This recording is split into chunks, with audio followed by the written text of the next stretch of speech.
Olá pessoal do sexto ano, espero que todos estejam bem. Vamos trabalhar hoje o conteúdo da nossa primeira lição, do nosso livro. Mais precisamente o conteúdo que está sendo abordado nas páginas 14 a 17, certo? Atrelado ao conteúdo que seria a conjugação do verbo be ou to be, certo? A gente vai também revisar os pronomes sujeito, Em inglês a gente chama essas palavrinhas aqui de pronomes sujeito, porque, como o nome sugere, eles são usados como sujeito do verbo, certo? Antes de entrarmos no verbo to be em si, vamos rapidamente revisar os pronomes aqui, certo? Temos aqui, a primeira pessoa do singular, que em nossa língua seria eu, A pessoa que fala. Eu em inglês seria o I, certo? Segunda pessoa do singular, então seria em nossa língua tu ou você, Então temos aqui o you, certo? Terceira pessoa do singular, temos o he, que seria equivalente a ele, ou seja, você vai usar o he quando você se referir a alguém do sexo masculino. O she, que seria o equivalente a ela, ou seja, usamos para nos referirmos a pessoas, ou alguém, do sexo feminino. E temos o it, geralmente é usado para algo, certo? Ele é neutro. Então, em inglês, não tem, quando você se refere a algo, não tem essa ideia de masculino ou feminino. Por exemplo, para me referir a uma caneta, em inglês seria pen. Então, eu usaria para me referir a uma caneta, ou seja, a palavra pen, eu usaria o pronome it. Bola, aí eu também usaria o pronome it, certo? Em nossa língua, a gente fala a bola, ela, a caneta, ela, o lápis, ele. Em inglês, para eu me referir a esses objetos, ou animais, coisas em geral, no singular eu vou usar o it, certo? No plural, então a primeira pessoa do plural em nossa língua seria o nós. Em inglês a gente tem o we. A segunda pessoa do plural, em inglês, é a mesma forma do singular, como a gente pode ver aqui, Então temos o you e o you. Então, no singular, em nossa língua, poderíamos dizer você, porque o você, na prática, em português, hoje, é usado como pronome da segunda pessoa, não é isso? E vocês, da segunda pessoa do plural. Em inglês, tudo é you e you, certo? E por último, temos aqui o pronome they, que em nossa língua a gente tem eles e elas, só que em inglês a gente tem um pronome só. Não há divisão por gênero aí, certo? Então, se eu me referir a um grupo de pessoas, se eu estiver falando de um grupo de pessoas, eu vou usar they. Se eu estiver falando de um grupo de mulheres ou grupo de meninas, eu vou usar they. Um grupo de meninos ou rapazes, homens, eu também vou usar they, certo? No singular, há uma divisão de gênero, he para o masculino, she para o feminino, mas no plural só há um pronome, they, certo? Então, uma rápida revisão dos pronomes. Agora sim, a gente vai para o verbo to be. É bom salientar que em nossa língua a gente tem o verbo ser, que expressa uma ideia assim de algo permanente, Eu sou Roberto. Então, ele sendo conjugado no presente, Eu sou é algo permanente. Eu sou o Roberto e sempre serei o Roberto, Pelo menos. Okay? Então, e há também a ideia expressa com o verbo estar, que indica uma ideia temporária, pessoal. Então, eu estou com sede, certo? Em inglês, essas duas ideias de um estado permanente e de um estado temporário, ou seja, do verbo ser e do verbo estar, essas duas ideias são expressas com o verbo só, o verbo be, que sendo conjugado no presente, para eu dizer assim, eu sou, você é, ele tem essas três formas. Vamos ver aqui, concordando com o I, certo? Então, você vai usar a forma am. Então, para eu dizer eu sou, em inglês eu vou dizer I am. Para eu dizer também eu estou, é a mesma forma, I am. Só o contexto vai indicar se é algo permanente ou algo provisório, coisa desse tipo, certo? Então, seguindo, aqui a gente tem você, não é isso? Segunda pessoa do singular. Então, em português seria você é, em inglês é you are, certo? Para eu dizer você está, a mesma coisa. You are, certo? Falando de alguém, de uma pessoa, no caso ele, aí eu diria he is. Se for ela, she is. Seria em nossa língua o quê? Ele é ou ele está, certo? Ela é ou ela está. Falando de algo, certo? Aí eu diria it is. Ele ou ela está, dependendo do que estamos falando em nossa língua, certo? No plural, em nossa língua diríamos o quê? Nós estamos ou nós somos. Em inglês vamos dizer we are, certo? Seguindo aqui, vocês são, estão. Em inglês diríamos you are. E finalmente, para eu dizer eles ou elas estão, diríamos o quê? They are, certo? They are, ok? Então temos aqui o I am, you are, he, she, it is. Aí temos we are, you are e they are, certo, pessoal? Então vamos ver alguns exemplos na prática aqui, ó. Algumas frases que prontas aqui, certo? Com algumas palavrinhas que a gente chama de WH questions, porque elas têm WH, certo? Mesmo que não seja nessa ordem. Temos aqui o how, que acredito que muitos já viram, certo? É só lembrar do famoso how are you, certo? Fine, teacher. É muito comum nas aulas de inglês os professores ensinarem isso, certo? Então temos aqui o how, que seria nesse contexto aqui traduzido como, certo? Traduzido como, ok? Temos o how e o you. A resposta para completar aqui eu já dei para vocês, é isso? Qual é a forma do verbo para you? Certo? A forma do verbo para you é are. Se alguém me pergunta, how are you, Roberto? How are you, Roberto? Como é que eu vou responder eu estou bem?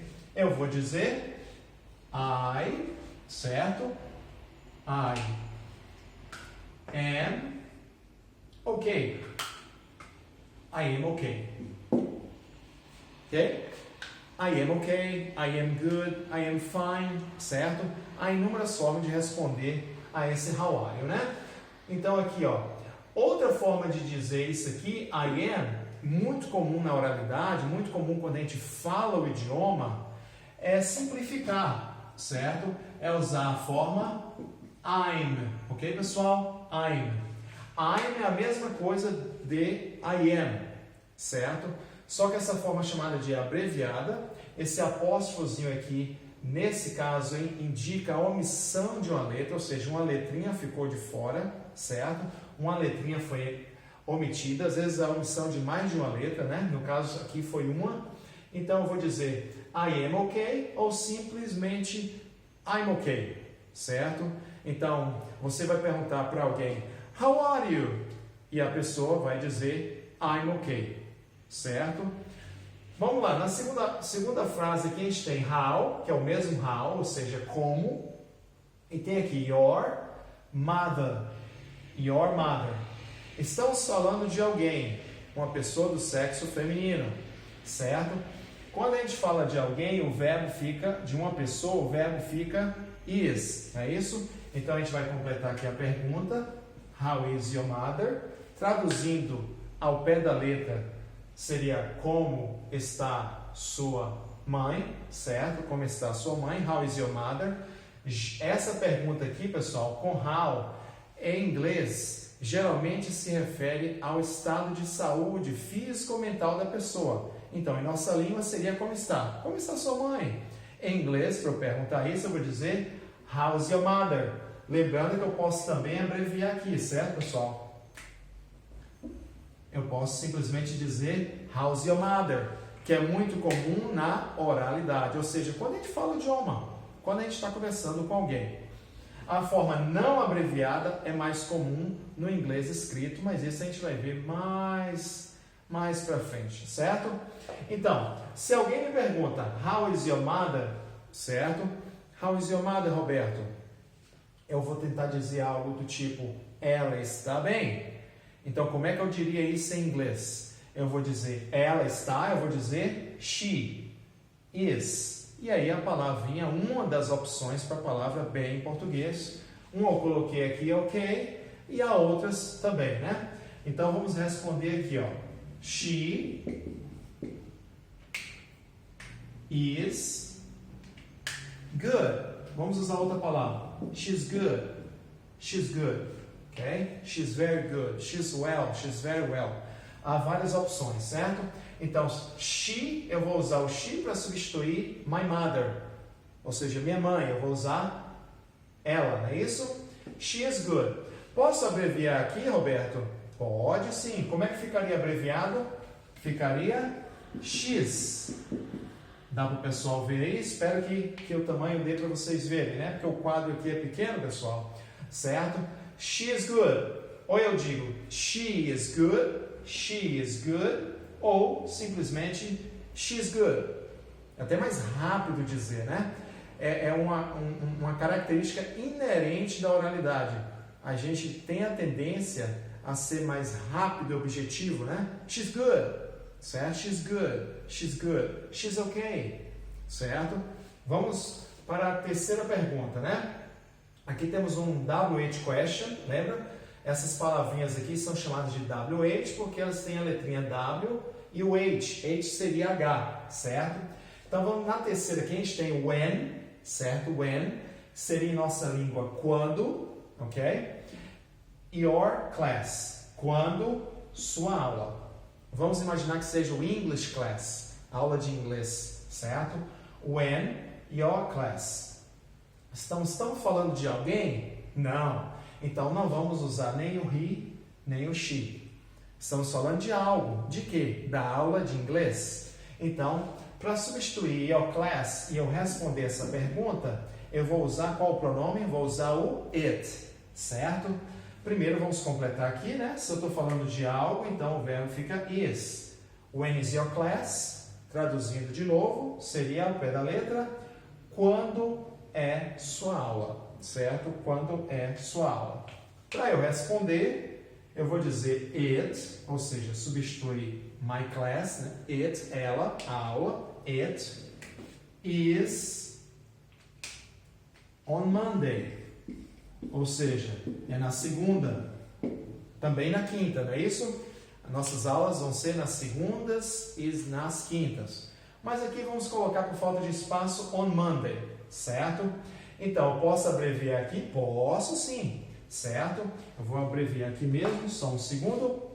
Então, eu posso dizer it is on Monday. Então, eu posso dizer it's on Monday. É bem mais rápido para falar assim, ó, it's on Monday. It's on Monday, certo?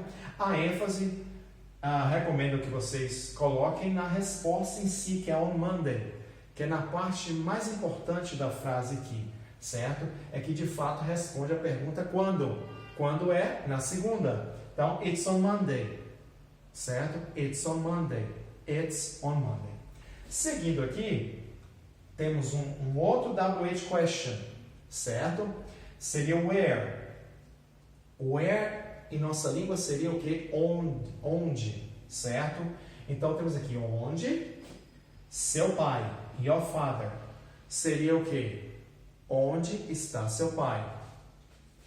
Já sabemos que aqui é o is, né? Porque eu estou falando de alguém, então o verbo fica is, certo? Onde está seu pai? Where is your father? Father. Essa palavrinha aqui, esse th é meio difícil para a gente, falando de português, pronunciar, mas a gente vai tentando até conseguir. Where is your father? Certo? Estou fazendo uma pergunta sobre alguém. Seu pai. Certo? Então, para eu falar do meu pai, eu vou usar o pronome he, que seria ele. Então, na hora de eu responder, eu vou dizer he. A forma do verbo a gente já sabe que é is. Eu já posso abreviar aqui. His, eu vou colocar assim, at work, no trabalho. He's at work, certo? Então, de novo, where is your father? Onde está seu pai? He's at work. Ele está no trabalho, certo? Poderia dizer simplesmente at work? Sim, ficaria o his, ficaria subentendido, certo? Mas o objetivo aqui da aula é fazer com que vocês entendam quando usar o he, o she ou it, e principalmente o verbo que está em vermelho aqui, né? E a última pergunta, certo? Temos aqui de novo how, é o mesmo how da primeira e da segunda pergunta, certo? Temos how e temos aqui your parents. Estamos falando de alguém, sim, só que mais de uma pessoa. Your parents seria, em nossa língua, seus pais. Então, your, seus pais, certo? Ou seja, father e mother, certo? Então, aqui não vai ficar mais o is. Por que não, Roberto? Porque o is eu uso no singular. Então, no plural, eu vou usar qual é a forma? Are, certo? Se eu estiver falando de mais de uma pessoa ou de mais de uma coisa, o verbo fica are. Em nossa língua há algo semelhante. Eu digo como está o seu pai e como estão os seus pais, certo? Em inglês, nesse caso, é semelhante, certo? Se eu quisesse perguntar como está seu pai, eu vou dizer how, como, não é isso? Is your father. How is your father? Porque é singular. Mas se eu perguntar como estão seus pais, como é que vai ficar a forma do verbo? Are. Então, how are your parents? Como estão seus pais, certo? How are your parents? E agora, na hora de eu responder, como é que eu respondo? Eu vou usar he, eu vou usar she, eu vou usar it, nenhum dos três. Por quê? Porque eu estou falando de meus pais, então tem que ser eles. E como é que eu digo eles em inglês? Eu vou dizer they. They. E qual é a forma verbal para they, do verbo be? Are. Então, they are, certo? Eu vou dizer they are ou simplesmente there. Certo, pessoal? Eu vou colocar o apóstrofo, omitir o a e colocar o r e o e. Espero que dê para vocês enxergarem aí, mas eu estou lendo aqui que vai ajudar, certo? Então, there, a pronúncia fica there. Aqui seria they are. They are. Já aqui seria there, certo? Então, como estão seus pais? Eu posso dizer they're fine. Fine é outra opção para dizer bem, certo? Então, a gente viu três opções que na prática dizem a mesma coisa no contexto aqui. O ok, para responder, né? Bem. Outra opção é o good, certo? Good. E outra opção é o fine, certo? Há inúmeras outras, ok? Então, temos aqui, ó, they're fine, certo? Ao pé da letra, eles estão bem. Ou seja, meus pais. Ficou claro aí, pessoal? Espero que sim, certo? Se não ficou claro, podem mandar perguntas, certo? Pelo Google Classroom. E a gente vai trabalhar em cima disso, tanto com o livro de vocês, quanto com o material extra que vai ser enviado, certo? Até o próximo vídeo, um abraço a todos e nice to meet you, ou seja, prazer em conhecê-los virtualmente, ok?